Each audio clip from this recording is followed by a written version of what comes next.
তো হেই ভিউয়ার্স, কেমন আছেন সবাই? আশা করব সবাই ভালো আছেন। তো আজকে আমরা এক্সপ্লেন করছি আজিন ডামি হিউম্যান মুভিটা। আর এই মুভিটা বানানো হয়েছে খুবই সুন্দর একটা গল্প নিয়ে। আসলে যদিও মুভিটা ইন্দোনেশিয়ান, তবে এটা থেকে হলিউডের একটা ভালো ফিল আপনারা পাবেন, যা মানে বুঝতেই পারছেন মুভিটা কেমন হতে যাচ্ছে। সো এই জন্য আমি বলবো ভিডিওটা শেষ পর্যন্ত দেখার জন্য, আর নয়তো অনেক কিছুই মিস করে ফেলবেন। তো চলুন কথা না বাড়িয়ে শুরু করি আজকের ভিডিও। তো এই গল্পে শুরু হয় একটা স্পেশাল দেশ থেকে, যেখানে আজিন নামের কিছু মানুষজন বাস করত। আসলে আজিন হচ্ছে গিয়ে এমন এক ধরনের মানুষজন যারা কিনা যেই কোনো আক্রমণকে খুবই সহজেই ফেস করতে পারত। এমনকি তারা তাদের এই পাওয়ারকে ইউজ করে নিজেকে দ্বিতীয়বার জীবিত পর্যন্ত করতে পারত। আর এই সমস্ত পাওয়ার সম্পর্কে একটু ভালো করে জানার জন্য এখানে যে গভর্নমেন্ট ছিল তারা আজিনের একটা কমিটি গঠন করে। তো এরপর আমরা দেখতে পারি কেনাগাই নামের একটা ছেলেকে, যে কিনা রাস্তা ক্রস করার সময় হঠাৎই একটা ট্রাকের সামনে চলে আসে। এখন এই ট্রাকের জন্য তার মৃত্যু তো হয়ে যায়, তবে পরক্ষণেই তার বডিটা নিজেকে আবারও জীবিত করে ফেলে। যেমন আমরা ক্লিয়ারলি বুঝতে পারি যে সেও হচ্ছে একজন আজিন। তবে এই অ্যাক্সিডেন্টের আগ পর্যন্ত সে নিজেও এই ব্যাপারটা জানতো না, তার আশেপাশের কেউই এই ব্যাপারটা জানতো না। সে একটা নর্মাল লাইফ লিড করছিল। তবে যখনই সবাই জানতে পারে কেনাগাই হচ্ছে একজন আজিন, তখন আজিন কমিটি তাকে দ্রুত তাদের কাছে নিয়ে আসে। আর তাকে এখানে এনে সেফটি দেওয়ার জায়গায় তারা উল্টো তার উপরে উল্টাপাল্টা অপারেশন করা শুরু করে। মানে তারা সবাই মিলে তার উপরে এক্সপেরিমেন্ট করা শুরু করে। আসলে তারা জানার ট্রাই করছিল তার কোথায় পাওয়ারটা আছে, আর এই পাওয়ারটা কী করে অন্য মানুষের মধ্যেও দেয়া যায়। আমরা জানতে পারি কেনাগাই হচ্ছে গিয়ে 3 নম্বর বলির পাঠা, যার মানে এর আগেও সরকার 2টা আজিনের উপর এমন এক্সপেরিমেন্ট করেছে, আর তাদের সাথে কি হয়েছে সেটা এখন পর্যন্ত কেউ জানে না। আজিন কমিটির যেই হেড ছিল, যার নাম ছিল ইউ তোসাকি, তার কাজ ছিল যত বেশি সম্ভব আজিন সম্পর্কে তথ্য কালেক্ট করে সেগুলো সরকারকে যত দ্রুত সম্ভব জানিয়ে দেয়া। আর এই তথ্যর জন্য সে ডক্টরদেরকে বলে দেয় যে কেনাগার হাত পা দুটা কেটে ফেলো, যাতে করে এগুলোকে দ্বিতীয়বার উঠতে তারা নিজের চোখ দিয়ে দেখতে পারে, তারা বুঝতে পারে এগুলো কেমন করে কাজ করে। তবে যখন কেনাগার এগুলো কাটা হচ্ছিল, তখন কেনাগাই বুঝতেই পারছিল না যে আসলে তার সাথে হচ্ছেটা কি, তাকে এখানে কেন এনে বেঁধে রাখা হয়েছে, তার সাথে এগুলো কেন করা হচ্ছে। তো এর একটু পরে একটা সরকারি অফিসার এসে ইউ তোজাকি থেকে সমস্ত তথ্যগুলো কালেক্ট করা শুরু করে। সে বিভিন্ন রকমের কোয়েশ্চেন করা শুরু করে। তবে তখন আমরা দেখতে পারি বাইরে থেকে তানাকা আর সাতো নামের 2টা ছেলে এসে হঠাৎ করেই এটার উপরে আক্রমণ করে দেয়, আর তারা বিল্ডিং ফুটো করে মধ্যে চলে আসে। তো মধ্যে আসার পরেই তারা দুজন মিলে প্রত্যেকটা গার্ডকে মারা শুরু করে। আর এক এক করে সমস্ত গার্ডকে শেষ করার পরে সাতো ক্যামেরার সামনে এসে বলা শুরু করে যে আমরা দুজন শুধু আর শুধুমাত্র কেনাগাইকে সেভ করার জন্যই এখানে এসেছি, কারণ তোমরা তার উপরে খুবই জঘন্য রকমের এক্সপেরিমেন্ট করছো। আর সে তাদেরকে এইটাও বলে যে আমি ঠিক তেমন করেই কেনাগাইকে সেভ করে নিয়ে যাব, যেমন করে আমি তানাকাকেও সেভ করে নিয়েছিলাম। এখন এগুলো শোনার পরেই তোজাকি তার সমস্ত গার্ডদেরকে একটা স্পেশাল ইঞ্জেকশন দিয়ে দেয়। আর সে বলে যে এই দুজনকে থামানোর জন্য এই ইঞ্জেকশনের ব্যবহার করো। আর যখন তারা এই ইঞ্জেকশনের ব্যবহার করা শুরু করে আর সাতোর হাতের মধ্যে গিয়ে একটা শ্যুট করে দেয়, তখন এই ইঞ্জেকশনটা পুশ হওয়ার সঙ্গে সঙ্গেই সাতো তার হাতটাকেই 2 টুকরো করে ফেলে দেয়, আর এরপরে নতুন হাতের জন্ম দিয়ে নেয়। যার মানে আমরা এটা ক্লিয়ারলি বুঝতে পারি যে আসলে সেও হচ্ছে একজন আজিন। আসলে সাতো আর তানাকাই ছিল সেই 2টা আজিন যাদেরকে কেনাগাইয়ের আগে বন্দি করা হয়েছিল, আর যাদের উপরে উল্টাপাল্টা এক্সপেরিমেন্ট করা হয়েছিল। তো এরপরে সাতো তার বন্দুকের সাহায্যে এক এক করে সমস্ত গার্ডদেরকে মেরে ফেলে। আর এরপরে ফাইনালি সে চলে আসে কেনাগাইয়ের কাছে। কেনাগাইকে এখান থেকে ফ্রি করে তার হাতে সে একটা বন্দুক দিয়ে দেয়, আর কিছু ডাক্তারদের সামনে এনে সে বলে যে এখন যেই বাকি ডাক্তার আছে তাদেরকে শ্যুট করে মেরে ফেল। তবে আমরা দেখতে পারি কেনাগাই এটা করতে পারছিল না, এই জন্য সাতো নিজেই একটা ডাক্তারকে গুলি করে মেরে ফেলে। তবে এই ব্যাপারটা কেনাগাইয়ের একেবারেই পছন্দ হয় না, এই জন্য সে সাতোর উপরেই গুলি করা শুরু করে দেয়। আর এই সুযোগটা নিয়ে ডক্টররা এখান থেকে পালিয়ে যায়, আর কেনাগাইও তাদের সঙ্গে পালিয়ে যায়। তবে একটু পরে সাতো তাদের সবাইকে খুঁজে বের করে আর এক এক করে তাদের দুজনকে শেষ করে দেয়। আর এরপর সে যায় কেনাগাইকে মারতে, কারণ সে একজন আজিন হওয়া সত্ত্বেও সাধারণ মানুষের সঙ্গ দেওয়ার সিদ্ধান্ত নিয়েছে। তবে এরপরে আমরা দেখতে পারি সাতো তার মধ্য থেকে একটা ভূত বের করে, যেটা কিনা ছিল তার আজিন হওয়ার প্রমাণ। আর এটা দেখার পরে কেনাগাইও তার মধ্য থেকে ভূতটা বের করে ফেলে, কারণ সেও হচ্ছে আজিন। আর এরপর তাদের দুজনের ভূতের মধ্যে একটা ভয়ঙ্কর মারামারি শুরু হয়ে যায়। আর এই সুযোগটা নিয়ে কেনাগাই সেখান থেকে পালিয়ে যাওয়া শুরু করে।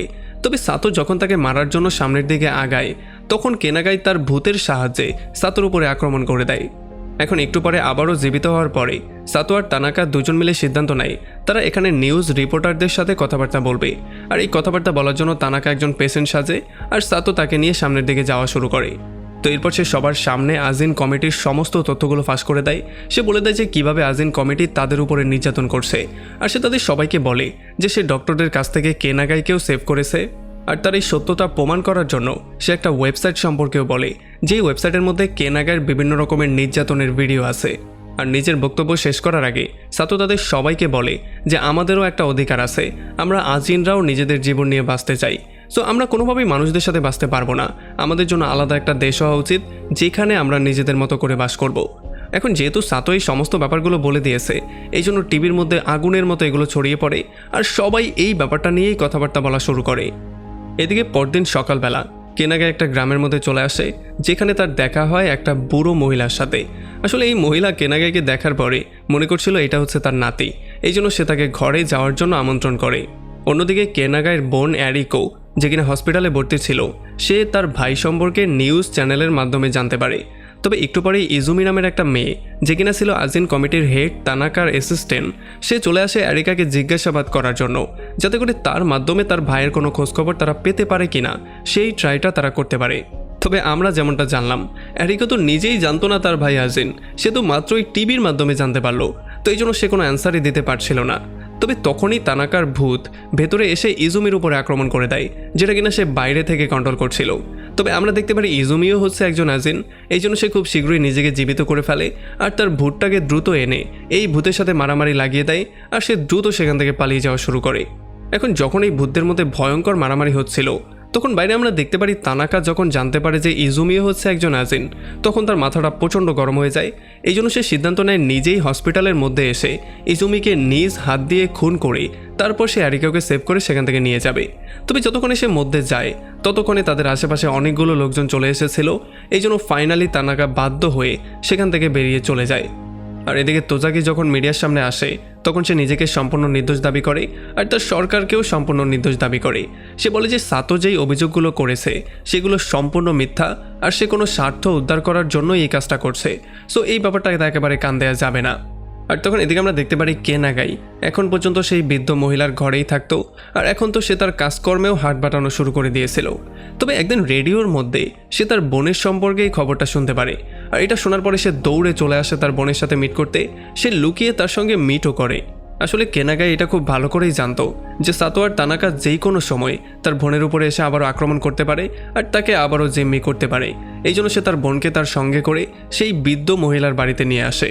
আর এরপর সে প্রত্যেকটা দিন প্র্যাকটিস করা শুরু করে, নিজেকে সে আরও ভালোভাবে ইমপ্রুভ করার ট্রাই করে। এখন তো সে তার মধ্যে যেই ভূতটা আছে সেইটাকেও কন্ট্রোল করার ট্রাই করছে। আর এদিকে সাতো সেই ওয়েবসাইটে একটা ভিডিও বার্তা প্রকাশ করে, যেখানে সে সরকারকে সরাসরি হুমকি দিয়ে বলে যে সে যেই দাবিগুলো করেছে সেগুলো যাতে দ্রুত মেনে নেওয়া হয়, আর যদি না মানা হয় তাহলে সে হেলথ মিনিস্টারের উপর আক্রমণ করবে আর এটাকে মাটির সাথে মিশিয়ে দিবে। আর এরপর সে এটার তারিখও অ্যানাউন্স করে প্রত্যেকটা আজিনকে তার সঙ্গে জয়েন করতে বলে। তো এরপর যখন হামলার সময় চলে আসে, তখন আমরা দেখতে পারি মিনিস্ট্রির মধ্যে হেলথ মিনিস্টার খুবই আরামসে বসেছিল। তার বিশ্বাস ছিল যে বাইরে যেই পুলিশের গার্ডরা আছে তারা থাকতে কে তার কী করতে পারবে। তবে তখন আমরা দেখতে পারি এখানে একটা প্লেন চলে আসে, যেটা কিনা পুরো বিল্ডিংয়ের মধ্যে ঢুকানো হয়, যেটার জন্য পুরো বিল্ডিংটা তছনছ হয়ে যায়। আসলে এই প্লেনটা চালাচ্ছিল সাতো, যে কিনা আজিন হওয়ার জন্য সেখানে একবার মারা যাওয়ার পরেও নিজেকে পরবর্তীতে আবারও জীবিত করে ফেলে। আর তখন আমরা দেখতে পারি এখানে অনেকগুলো আজিন অলরেডি চলে এসেছে, তারা সাতোর সঙ্গ দিতে চায়। তবে যখনই সাতো বাইরে বেরিয়ে আসে তখনই পুলিশ তার উপরে ফায়ার করা শুরু করে দেয়। আর এই ব্যাপারটা দেখার পরে দূরে বসে থাকা তানাকা পুলিশের উপরেই শ্যুট করা শুরু করে, যাতে করে সাতো নিজেকে রিকভার করার মতো কিছুটা সময় পেয়ে যায়। আর একটু পরে যখন সে আবারও জ্ঞান ফিরে পায়, তখন সে তার আজিন হওয়ার পাওয়ারের ইউজ করে প্রত্যেকটা পুলিশকে শেষ করে দেয়। আর এরপর সে পুলিশের ক্যামেরার মাধ্যমেই সরকার আর তাজিমাকে হুমকি দিয়ে বলে যে মাত্র 2 দিন সময় তোমাদেরকে দিলাম, এর মধ্যে তোমরা পুরো টোকিও শহরটাকে খালি করবে। যদি তোমরা এটা করতে না চাও তাহলে আমি 2 দিন পরে বিষাক্ত গ্যাস পুরো শহরের মধ্যে ছড়িয়ে দিব, এরপর তোমরা মজা ফুর্তি করো, কারণ সেই বিষাক্ত গ্যাসের জন্য তোমাদের সবার মৃত্যু এমনিতেই হয়ে যাবে। আর তখন এদিকে গ্রামে আমরা দেখতে পারি যখন গ্রামের সবাই জানতে পারে যে কেনাগাইও হচ্ছে একজন আজিন, তখন তারা সবাই তাকে মারার জন্য চলে আসে। আর এই জন্য বাধ্য হয়ে কেনাগাইকে তার বোনকে নিয়ে সেই বুড়ো মহিলার ঘর থেকে পালিয়ে আসতে হয়। আর অন্যদিকে তোজাকি দ্রুত সাটোর সাথে কথাবার্তা বলে, আর সে তাকে টোকিও শহরের জায়গায় অন্য একটা শহর দেওয়ার কথাবার্তা চালায়। তবে আমরা দেখতে পারি সাতো তাকে সরাসরি না করে দেয়। সে বলে যে যেই প্রজাতি যত বেশি পাওয়ারফুল সেই তো বড় শহরটা পাবে, তাই না? সো আমরা যেহেতু পাওয়ারফুল, আমরাই সেই শহরটা ডিজার্ভ করি। এখন এই সমস্ত ব্যাপারগুলোকে হজম করার পরে যখন তোজাকি অফিস থেকে বাইরে বেরিয়ে আসে, তখন সে ভিড়ের মধ্যে কেনাগাইকে দেখতে পারে, যে কিনা তার সঙ্গেই মিট করতে এসেছে। আসলে সরকারকে সাহায্য করার জন্য সে এখন ফুললি রেডি আছে, কারণ সে জানে যে সরকার কোনোভাবেই সাতোর সাথে পারবে না। সো সে যদি তাদেরকে হেল্প করে তাহলে হয়তোবা তারা পারলেও পারতে পারে। তবে এই কাজটা করার আগে সে কয়েকটা শর্ত তাদের সামনে দেয়। প্রথমত সে বলে যে আমার বোন অ্যারিকোকে সরকারের ফুল সেফটি দিতে হবে, তার সেফটিতে যাতে করে কোনো কমতি না হয়। দ্বিতীয়ত সে বলে যে যখন আমি এই ফাইটটা উইন করে ফেলবো তখন যাতে করে সরকার পরবর্তীতে আমাদেরকে নতুন একটা প্রজাতির মানুষ হিসেবে স্বীকৃতি দেয়, যাতে করে আমরা শান্তিতে বাস করতে পারি, যাতে করে সরকার আমাদের সঙ্গে পাঙ্গা না নেয়। আর তাছাড়া সে একটা ভিন্ন কমিউনিটিরও দাবি করে, যাতে করে সে তার বোনকে নিয়ে সেখানে সেফলি থাকতে পারে, কেউ তাদেরকে ডিস্টার্ব না করে। এখন যেহেতু তোজাকোর কাছে অন্য কোনো অপশন নেই, এই জন্য সে সমস্ত শর্তগুলো মেনে নেয়। আর ফাইনালি কেনাগাই এরপরে সরকারের লোকজনের সাথে মিলে কিভাবে সাতোকে হারানো যায় সেই সমস্ত প্ল্যানিং করা শুরু করে। আসলে তখন আমরা জানতে পারি যে তানাকাই রিসার্চ ল্যাবের মধ্যে 4 বছর বন্দী ছিল, অন্যদিকে সাতো এই ল্যাবের মধ্যে বন্দী ছিল পুরো 20টা বছর। মানে পুরো 20টা বছর সে এই ভয়ঙ্কর নির্যাতনগুলো সহ্য করেছে। আর এগুলো সহ্য করতে না পেরেই একটা সময় বিরক্ত হয়ে সে মানুষকে ঘৃণা করা শুরু করে দিয়েছে। আর এই জন্যই তাদের দুজনের এখন একমাত্র প্ল্যান মানুষকে পুরো মূল সহ উপড়ে ফেলা, যাতে করে মানুষ যাতে পৃথিবীতে নাই থাকে। তো এরপরে যখন ফাইনালি 2 দিন সময় কমপ্লিট হয়ে যায় তখন আমরা দেখতে পারি সাতো তার পুরো টিম নিয়ে আক্রমণ করার জন্য ফুললি রেডি হয়েছিল। আসলে প্রথমে তাদেরই একটা লোক সরকারি অফিসের মধ্যে গিয়ে তাদের সার্ভারটা হ্যাক করে নেয়। আর এরপরে তানাকা একটা বিল্ডিংয়ের মধ্যে গিয়ে প্রত্যেকটা সরকারি অফিসারকে জিম্মি করে ফেলে। আর এরপর তারা বিষাক্ত গ্যাসগুলোকে পুরো শহরের মধ্যে ছড়িয়ে দেওয়ার জন্য আস্তে আস্তে করে উপরের দিকে যাওয়া শুরু করে। তবে তখন তোজাকি খুঁজে সেই হ্যাকারকে বের করে ফেলে, আর তাকে দেখার সঙ্গে সঙ্গেই সে তাকে গান পয়েন্টে নিয়ে নেয়। আর এদিকে তানাকা কোনো রকমে তার বন্ধুদেরকে নিয়ে সেই গ্যাসওয়ালা রুম পর্যন্ত চলে তো আসে, তবে তখন হঠাৎই কালো একটা কিছু এসে তাদেরকে চারপাশ দিয়ে ঘিরে ফেলে। আসলে কেনাগাই তার ভূতের সাহায্যে এই স্পেশাল জিনিসটা বানিয়েছিল, আর এই সুযোগটা নিয়ে পুলিশ অফিসাররা সেই স্পেশাল ইঞ্জেকশনের সাহায্যে তানাকার তার লোকজনের উপর আক্রমণ করে দেয়, আর এক এক করে তাদের সবাইকে সেখানে বেহুশ করে ফেলে। আর তখন এদিকে আমরা দেখতে পারি সাতো একটা লাকড়ির দোকানে ছিল, তবে পরের সেকেন্ডেই সে চলে আসে সেই বিল্ডিংয়ের মধ্যে। আসলে তখন আমরা জানতে পারি যে তানাকা সাতোর একটা হাত কেটে ব্যাগে করে বিল্ডিংয়ে নিয়ে এসেছিল, এই জন্য সেই হাতের সাহায্যেই সে এই বিল্ডিংয়ের মধ্যে নিজেকে পুরো জীবিত করে নিয়েছে। আর তার এই ছোট্ট একটা চাল সমস্ত পুলিশ অফিসার এবং কেনাগাইকেও পুরোপুরি শক করে দিয়েছিল, কারণ তাদের কারো মাথায় এই জিনিসটা আসেইনি।